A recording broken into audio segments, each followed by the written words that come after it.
Oh hi, and welcome back to another spooky video.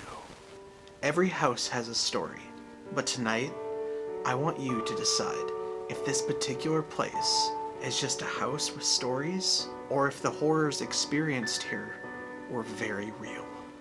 Before we get started, be sure to like this video and subscribe to my channel for content just like this. Now, let us begin. In the late 1800s, a district of houses were built in the Great Black Swamp of northwest Ohio, an area that was previously owned by the Sioux, Cherokee, and Iroquois Indians. When settlers took the land, they built over their sacred areas and burial grounds. To claim the land for their own, the Ohio and Michigan militias battled in the Toledo War. This sacred ground had been blasphemed by hatred and greed. In the coming years after the land had become populated with people, and during the time of the Second World War, a couple would move into one of these houses on this sacred land and start a family. They would raise 4 children, one of them being my mother.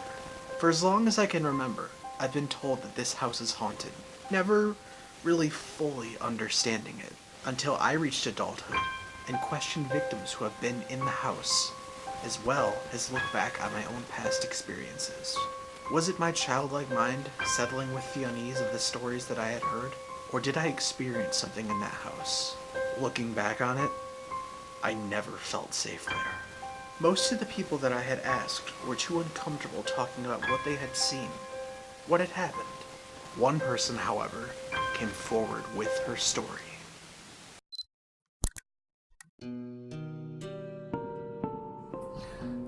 So many.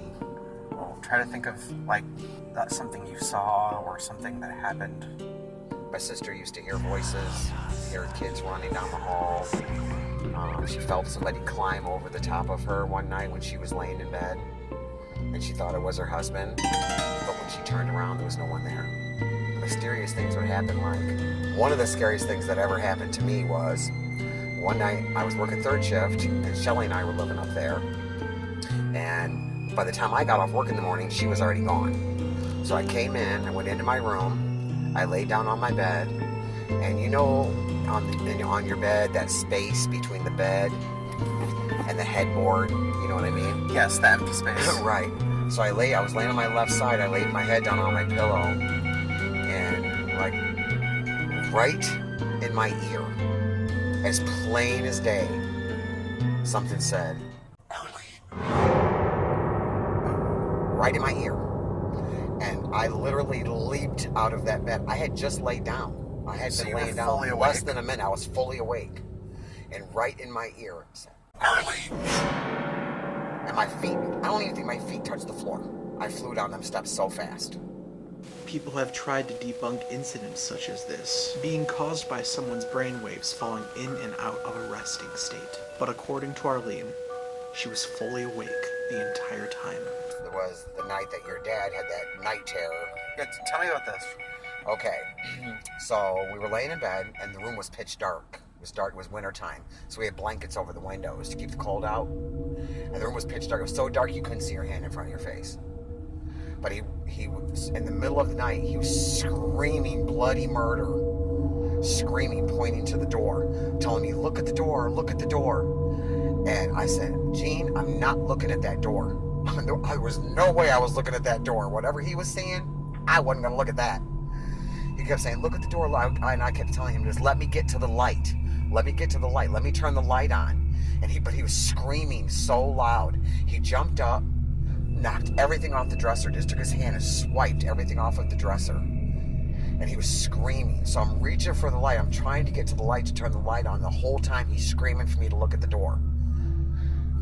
He literally picked me up and flung me at least 4 or 5 feet onto the couch that was on the other side of the room. I mean, petrified. He's screaming. He screamed so loud that I woke my mom and dad and my brother up downstairs, and they came running up the stairs thinking somebody was killing us or that he was killing me. Why did he throw you across the room? He was trying to get me away from whatever was at the door. They kept trying to get me to look. And he said the next day, he said there was something standing in the door and he could see it was just like sheer, like there was a face, but you could see through the face.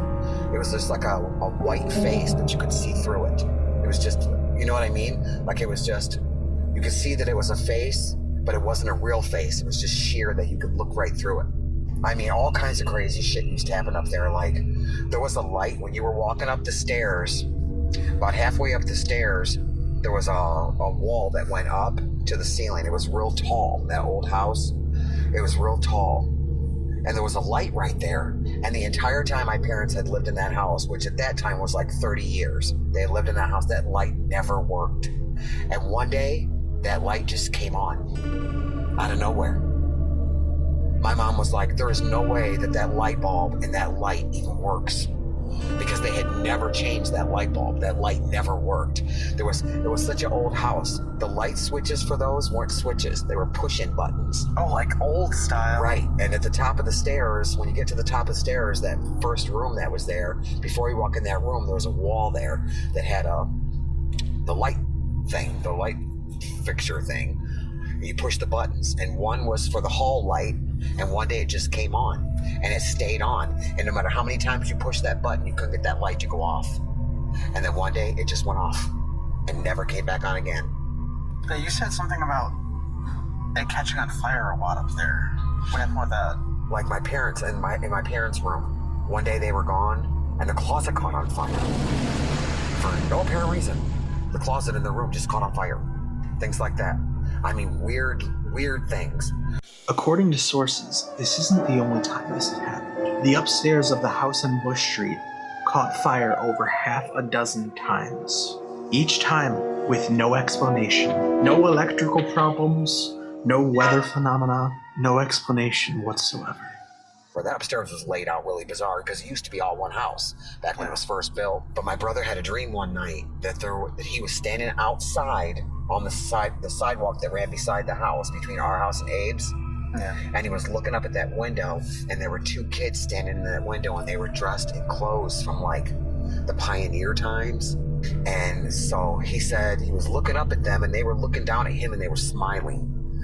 And he said the next thing he knows, he's in that room. And he said he walked into the bedroom, he walked into that room, and the two kids turned around and looked at him, and the little boy said, "You're all gonna die." And then he woke up. That upstairs was freaky. My sister said that if she was ever homeless and had to take her kids out on the street, she would never move back up there. It scared her so bad. You could hear footsteps upstairs in the attic, and the attic wasn't even a real attic. It was like a crawl space, but you could hear like footsteps up there if things were real quiet. Do you think any of this had to deal with, like, was it before your time? I don't know. We used to call the ghost Betty because, well, we used to say there was two ghosts, Eddie and Betty, because my mom told me that a guy hung himself in the scary bedroom where the Quaker kids were. Yeah. That a guy hung himself in that room, committed suicide in that room. And Betty was, my mom and dad were gonna rent that place out up there because it was a duplex, you know. And this couple was gonna move in. Betty, and I don't know what her husband's name was.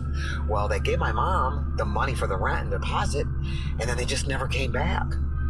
So my mom was like, what the hell? So she finally got hold of her husband, and come to find out, they were at a bar, and Betty walked outside and got hit by a car and died. What? Yep. He was like, we won't be able to move in up there. He was like, Betty got killed. Oh my God. So we used to say that Betty came back there. Was Betty's death an untimely accident? Or was something in that room trying to keep her out? Whatever the case, there was something that did not want them there. But perhaps Betty ended up back at the house after all. Well, and then the light, the hallway light, the one that I told you could turn on off and on. One night, me and Shelly and her sister Sherry was sitting up in the front bedroom, and that light started going off and on, and you could hear the clicking of the button. Click. Oh, God. Click. And the light was just going off and on like somebody was standing there pushing the button. And there was nobody there. Well, and then my sister, when she was about 17 or 18, was sitting on the porch with one of her friends, and they were talking. And when you go through the front door of my mom's, you can see all the way through the house. You can see through the living room, see through the dining room, all the way to the back door. So my sister said she thought she heard something in the house, and she said she turned around and there was a man standing, or looked like a man, standing outside of my mom and dad's bedroom door, because when you went through the front door, my mom and dad's bedroom door was right here. And she said there was somebody standing in front of my mom and dad's door looking at her, dressed all in black, but he had a silver V on his shirt. V? Yep, it was like a silver V on his shirt. She said I froze. She was like, I was so scared. She was like, we just took off running because we didn't know what else to do, because mom and dad were both at work. She was like, we just didn't know what to do, so we took off and didn't come home until mom got home. Alex and I talked about how it was Christmas Eve. We were spending the night there, and we were in that front room. You know how when you first go in, well, there was a couch right there. Do you remember? Yeah. Against the wall. Yeah. I was sleeping on that couch, and I remember looking in the distance into the kitchen area, and there was a Christmas tree. Yeah. And I woke up in the middle of the night, and I saw that the door was open. And I walked out the door, and I saw that Alex was standing at the bottom of the staircase. He was just staring up at the top of the stairs. And I was like, Alex, what are you doing? And I just went out there. And then I looked up at the top, and there was a man standing there. And you could see completely through him, and he was like wearing colonial clothing. Ooh. He had a hat, and he had this big mustache. This big mustache. And nobody was even living up there at that time. And he just had on this big coat that just looked like it was heavy. I just remember that he was wearing a heavy coat, and he had a big mustache. And he had on this hat that was puffy on one side. Jesus. And he was just staring at us. And I just don't remember anything after that. That's all I remember from that. I always wondered if It was a Christmas Eve. I always wondered if the reason why Alex had those night terrors is if something in that house attached itself to him. Yeah. You know what I mean? I always worried about that, because we had that Ouija board before any of that stuff happened. And I wonder if maybe it just pulled that stuff out. You know what I mean? I always wondered if that's why that stuff started happening up there. I mean, stuff had always happened up there, but then it just started becoming more frequent. Other sources have had claims of phantom winds, drastic temperature drops in the summertime, voices, stuff falling off of the walls, and have even been touched by something that is not there. No one knows what really happened in the house on Bush Street, except for those who lived in it. There are explanations for some of the phenomena that occurred in the house, but some things will never plausibly be explained, and it's up to you to decide what you believe from what you see.